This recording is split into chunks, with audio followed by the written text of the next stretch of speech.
కేసీఆర్ ఇద్దరివి ధోకాబాజీ మాటలని వారిద్దరి మధ్య పెనవేసుకున్న బంధాన్ని తెంచాలని రాహుల్ గాంధీ పిలుపునిచ్చారు. ఎన్నికలయ్యాక ఫామ్ హౌస్ లో కేసీఆర్ విశ్రాంతి తీసుకోవడం ఖాయమన్నారు. తాము అధికారంలోకి వచ్చాక జనాభా లెక్కన గిరిజనులకు రిజర్వేషన్ కల్పిస్తామన్నారు.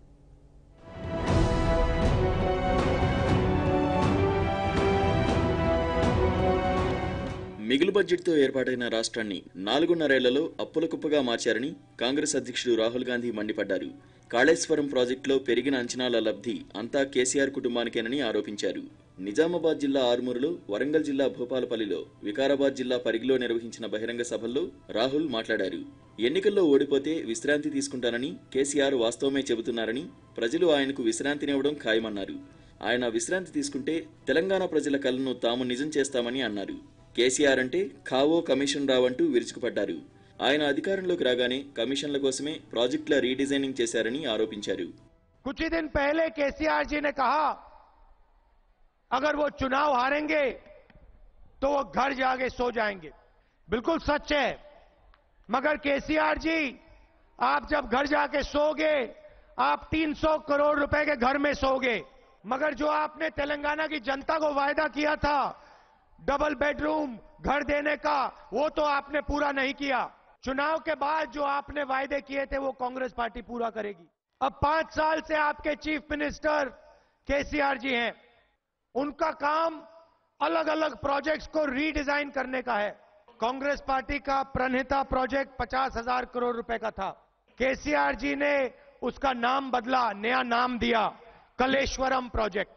50,000 करोड़ रुपए के प्रोजेक्ट को 90,000 करोड़ रुपए का कर दिया, सिर्फ नाम बदलने के लिए.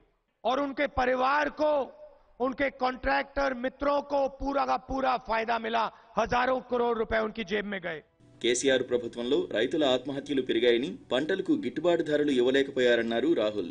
రుణమాఫీ కూడా సరిగా చేయలేదని విమర్శించారు. తాము అధికారంలోకి వస్తే పసుపు బోర్డుని ఏర్పాటు చేస్తామన్నారు. కాంగ్రెస్ అధికారంలోకి రాగానే ఆదివాసీలకు జల్, జంగిల్, జమీన్పై అధికారాలు ఇస్తామని, జనాభా ప్రాతిపదికన గిరిజనులకు రిజర్వేషన్లు అమలు చేస్తామని అన్నారు.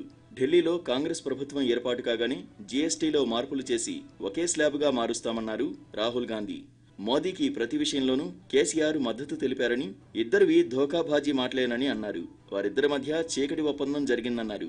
టీఆర్ఎస్, మజ్లిస్ పార్టీలు బీజేపీకి బి టీంలని, ప్రజాకూటమి లక్ష్యం ఆ బి టీంను గద్దెదించడమేనని అన్నారు. రాజస్థాన్, మధ్యప్రదేశ్, ఛత్తీస్గఢ్, మిజోరాం రాష్ట్రాల్లోనూ బీజేపీని ఓడిస్తామన్నారు. टीआरएस जो पार्टी है इसमें एक एस कम है.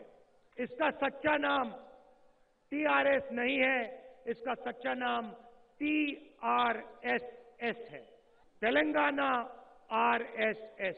और इसका एक ही लक्ष्य है कि देश का प्रधानमंत्री नरेंद्र मोदी रहे, देश को बीजेपी और आरएसएस चलाए और तेलंगाना को केसीआर चलाए. అసంతృప్తులు అలకబూలిన నేతలను కాంగ్రెస్ అధ్యక్షుడు రాహుల్ గాంధీ బుజ్జగించారు.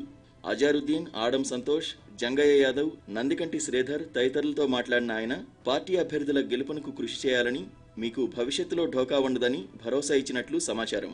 సభలను విజయవంతం చేసిన హర్కార వేణుగోపాల్, గూడూరు నారాయణరెడ్డిలను అభినందించారు.